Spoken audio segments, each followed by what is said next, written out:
Communist கட்சி சேர்ந்த அதனுடைய கட்சி தலைவர் பேசுறார். எடப்பாடி பழனிசாமி எச்சரிக்கிறேன்னு சொல்லி பேசுறார். இவரு நம்மளை எச்சரிக்கிறாராம்.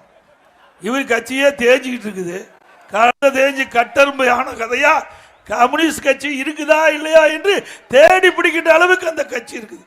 ஏன்னா ஒரு காலத்தில் கம்யூனிஸ்ட் கட்சினா மக்கள் போட்டுனாங்க.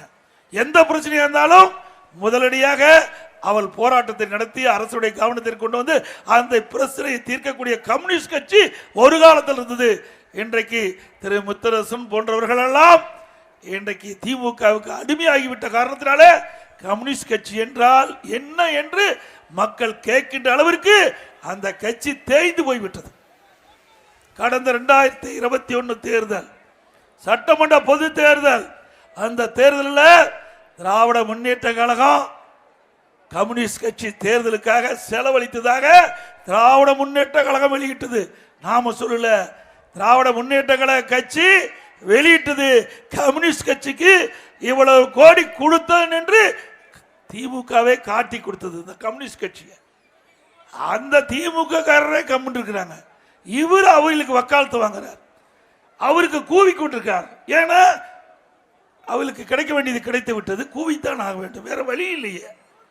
அது மட்டுமல்ல, திரு கம்யூனிஸ்ட் கட்சி நாட்டு மக்களுக்கு எத்தனை பிரச்சனை இருக்குது, விலைவாசி உயர்ந்து இருக்கின்றது, அதுக்கு ஏதாவது போராட்டம் நடத்துறீங்களா? இல்ல போக்குவரத்து தொழிலாளருக்கு கிடைக்க வேண்டிய அந்த ஓய்வூதியங்கள்லாம் கிடைக்காம இருக்குது, அதுக்கு போராட்டம் நடத்துறீங்களா? இல்ல விவசாயிகள் பிரச்சனைக்காக போராட்டம் நடத்துறீங்களா? பழைய ஓய்வு திட்டம் அரசு ஊழியர் கிடைக்கவில்லை என்று அவள் குரல் கொடுத்திருக்கிறார், அதுக்கு ஏதாவது போராட்டம் நடத்துறீங்களா? எதுக்குமே போராட்டம் நடத்தாத ஒரே கட்சி இன்றைய தினம் கம்யூனிஸ்ட் கட்சி ஒன்றுதான். ஏன்னா திமுகவுக்கு அடிமையாகிவிட்டது. அவளை எதிர்த்து பேசினால் நடைபெற அடுத்த ஆண்டு நடைபெறுகின்ற சட்டமன்ற தேர்தலில் சீட்டு கிடைக்காது, கூட்டணியில கழட்டி விட்டுருவாங்க. அந்த பயத்தில் தான் இன்றைக்கு கம்யூனிஸ்ட் தலைவர்கள் இன்றைக்கு மௌனம் காக்கிறாங்க. எங்ககிட்ட எதிராகாதீங்க, உங்ககிட்ட அழுக்க வச்சிருக்கிறீங்க, அதை தொடங்க. தயவு செய்து எப்பொழுதும் மக்கள் பிரச்சனையை பேசுங்க. மக்கள் தான் எஜமானவர்கள், மக்கள் தான் எஜமானவர்கள்.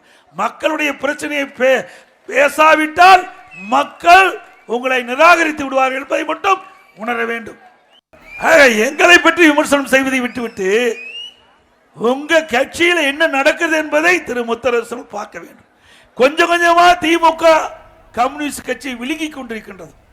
பிளே ஸ்டோர் மற்றும் ஆப் ஸ்டோரில் இருந்து பாலிமர் செயலியை QR கோடு மூலம் பதிவிறக்கம் செய்யுங்கள்.